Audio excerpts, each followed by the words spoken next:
Good morning, everyone. Happy Monday. Hope you guys can hear me just fine.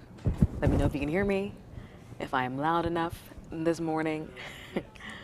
On a beautiful Monday morning, a little humid, you can't tell by the hair. It's frizz central over here. But happy Monday. I'm Meteorologist Robertson bringing you a quick weather update. It's a gorgeous, gorgeous day. It's going to be a gorgeous week, but we do have rain on the way pretty much every single day this week. We are back to that typical summertime flow here. So we're going to continue to see those showers forming in the afternoon. The coast has a really good shot of getting a nice downpour almost each afternoon this week. Kind of like yesterday, if you were in Pinellas County, up and down the coast, we had some really nice storms, some healthy storms that moved through in the evening. And we have more of that on the way this week. So we'll break that down. Nothing too out of the ordinary here in the forecast. But if you have any questions, let me know. Of course, let me know where you're watching from this morning. And say hi. I love to see all you guys' pretty faces there in the comments section. To my peeps, Steph and Debbie, good morning. Hey friends, y'all are with me usually in the morning time, so it's good to see you all. Hope you guys had a great weekend. It was a fun weekend, here in St. Pete. So much fun. We had Pride. No rain impacted our parade. Don't rain on our parade on Pride on Saturday. It was really, really wonderful. But we are going to be tracking some more rain later on this weekend. Or this week rather, into this next weekend. But here's a look from St. Pete Beach, from our Bellwether Beach Resort camera. I'm actually going to zoom in here. It is a beautiful, beautiful start. Postcard perfect. Chef's kiss out there in St. Pete Beach. But those temperatures is a reflection of the summertime for sure. Mostly 80s across the area. 88 degrees or very close to 90 as we head into the midday hour here. 90 in Wesley Chapel. 86 in Bartow. So really not a bad start out there. Nice, warm, and humid as we head into the start of our week here. Hey, Jamie from Clearwater. Good morning to you. And hey, Susie. Good morning to you guys. Happy Monday. So it's looking good. It's feeling humid out there, though. You can see our humidity scale. Dew point temperatures are in those lower 70s in Tampa. We are in that oppressive range. No surprises here. We are wrapping up June, heading into July. It's going to feel like this for the next several weeks, unfortunately. Several days ago, we had some drier air in the mix. It was very unseasonably dry out there, so it made for some pleasant starts, but we are not really seeing any of that today. That deeper moisture has returned, and it's going to stick around for a little bit. So we're going to continue to see these humid days, but with this flow in place, you can kind of see these winds coming out of the southeast. That will keep the storms and the showers out of the way as we get into the morning. But then by the afternoon, we'll start to see our radar become a little more active. Those temperatures will climb into the lower 90s. We'll get a few showers and storms forming along the sea breezes each afternoon. But if you're going to be heading out over the next couple of hours, you should be in the clear. We can see those showers mainly along the eastern coast of Florida. That's where they're going to start, and then they'll progress more so to the west as we get into the rest of the afternoon here. So your radar is nice and quiet today. We have areas of low pressure out in the Gulf of Mexico. One of these areas is actually being monitored by the National Hurricane Center for potential development, the one a little closer to the Texas coast. And I'll talk about that in just a minute here. But for now, we're quiet. Tropics wise, for us locally here, we're quiet. But I will show you the tropics update in just a second here because it is getting a little more active. But for now, we have the tropical moisture overhead that's going to, of course, support a few of those showers out there each afternoon and through the evening here. You can see our national radar. There's a cold front way to the north of us that will help to bring in a bit more moisture too as we head into the rest of the week. So moisture is the name of the game this week. We'll continue to see pretty active radar as we head into each afternoon and evening. Hey Jack, good morning to you. I want to make sure I say hi to everyone. And Steph said she had heard thunder earlier on the eastern coast. Yeah, those showers are starting on the eastern coast a little earlier today, and then those will progress a little bit towards the west as we get into the afternoon here on the western coast of Florida. But I know, Steph, you're on the eastern coast, so you got some of that rain a little bit earlier on compared to us here on the other side of the state. So Rain for this week. That's pretty much the main story here. Nothing too out of the ordinary, but we're going to see showers and some heavy downpours pretty much each afternoon. That could lead to some localized flooding in some areas as these rain totals continue to go up and up and up. All right. So as we get into Thursday and Friday, we're not really going to be releasing the hose there. We're going to continue to see those showers continue. Continue to see those showers continue. That was very redundant. We're going to continue to see showers through your Thursday and Friday. You can see these maps here pretty much filled up with widespread precipitation possible, especially as we head into the end of the week. For today, more coastal rain is definitely possible. The heavier downpours will set up along I-75 and to the west, and even along I-4. We can get some heavy downpours through there. Tuesday through Wednesday, still a bit more scattered, but you can really see an uptick in the rain coverage as we head into Thursday and Friday. So just make sure you have your umbrellas close. Once again, nothing too out of the ordinary here, but our days will be definitely a bit showery, especially as we get closer and closer to the weekend. So here's our future cast. This is what the radar could look like as we head into the afternoon. You can see most of our late morning, early afternoon is quiet. But we really start to see some more active conditions as we head into the start of our commute time. So a few light showers are possible, especially at the coast first. You can really see how things ramp up as we head into around 6 or 7 o'clock. There's a few heavy downpours pushing towards the coast there. So you may be able to dodge a shower depending on how early you get out on the road if you're going to be heading from work or picking the kids up from summer camp and whatnot. Around 5 o'clock, a few showers are possible, but we really won't start to see those heavy downpours set up until we get into the start of our evening, kind of around supper time for us. So very similar situation to yesterday. You see how these storms are really hugging the coast all the way up from Pasco County down to Sarasota County. You see a really heavy downpour trying to set up in Manatee and Sarasota later on this evening. But they won't last for long. Those showers will dissipate as we head into tonight around 10 o'clock, 11 o'clock. We should be in the clear. And then we start all over again as we head into Tuesday. Tuesday morning, nice and quiet. But then as we get into the afternoon, a few showers and storms could definitely form along that sea breeze. Tuesday, it may not be as heavy or as widespread of a coastal coverage as we see today, but still count on a shower for Tuesday too. Pretty much every single afternoon and evening, we're going to be watching out for rain on the radar.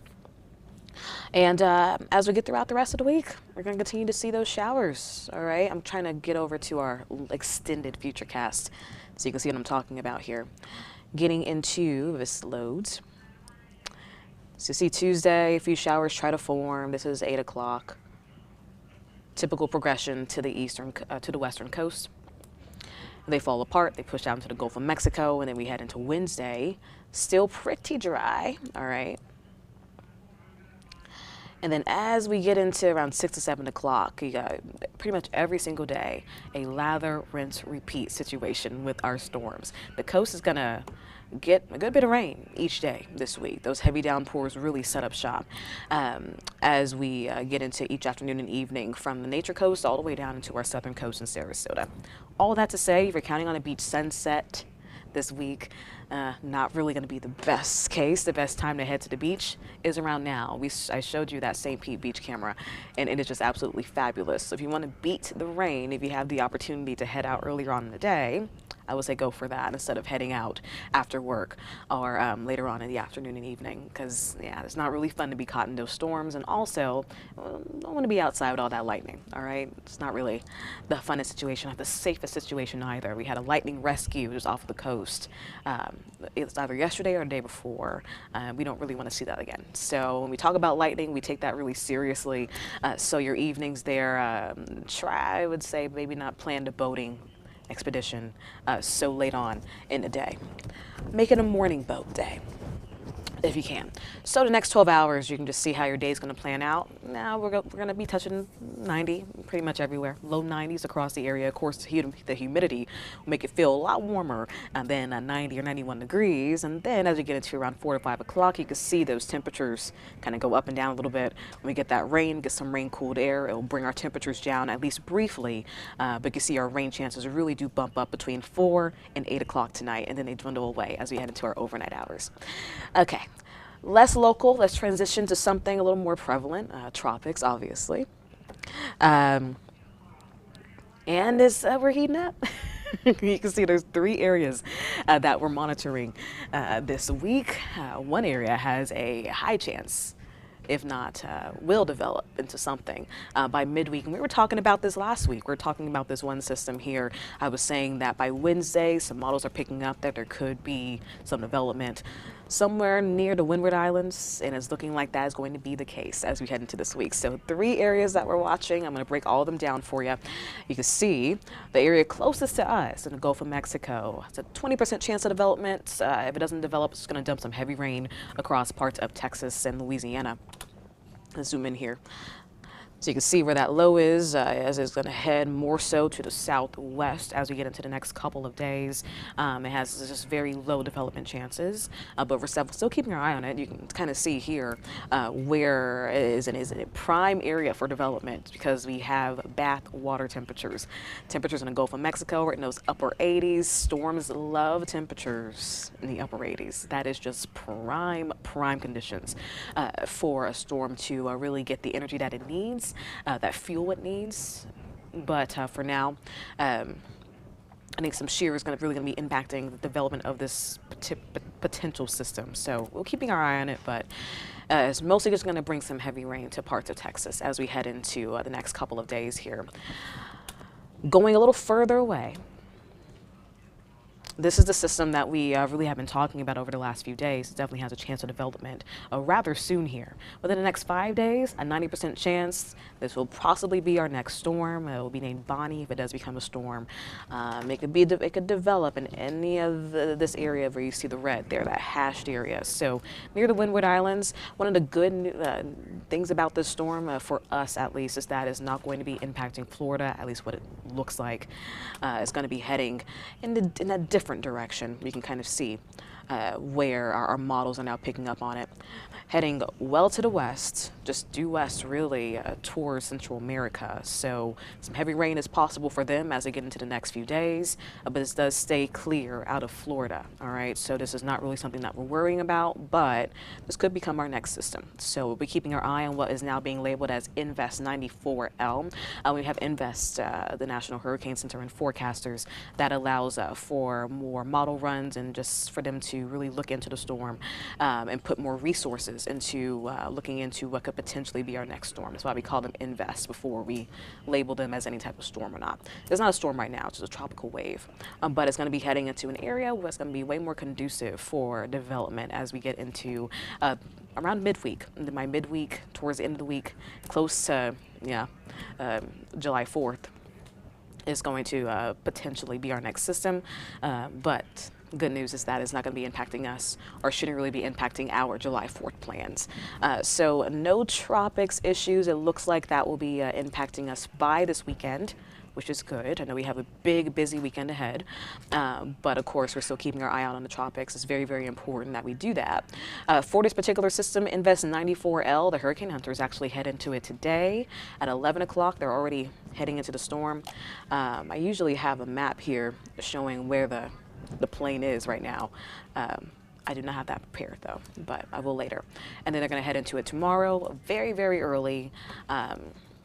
The Air Force will at 4:45 a.m. just to get more information on the development of the storm, what it's looking like, to kind of get some air truth or kind of ground truth into the storm. So it'll be very interesting to see what they find. And that's pretty much it for tropics. Thankfully, nothing really impacting us at this time, but we are getting into that season where we're seeing 3 areas for potential development. So the tropics are indeed heating up. Heating up for sure. Other than that, friends, that's it for me. I'm going to wrap it up here. I'll show you the 7-day forecast. And it's pretty typical. Rain chances every single day. You see they go up a bit more heading into Thursday and Friday as showers become a bit more widespread. Those afternoon highs will be in those lower to mid 90s each day. Hot, humid, showery afternoons. How about that for Florida? That's it for me. I'm going to wrap it up. And hey, Al, good morning to you. Hope you guys have a great rest of your Monday. I'll be back here at around 4 o'clock. We'll chat a little bit more about the tropics by the afternoon. The National Hurricane Center will release more information. We'll get some more information about what Kermit the people in the air, the hurricane hunters, have discovered, I think by then, hopefully by around 2 o'clock, we'll get some more information on Invest 94L. In the meantime, just keep those umbrellas close, especially if you're going to be near the coast today, because a downpour is certainly possible. I'm going to leave it back on the Bellwether Beach Resort camera because why not? It's beautiful. And I will see you all later. All right, have a good one. Bye.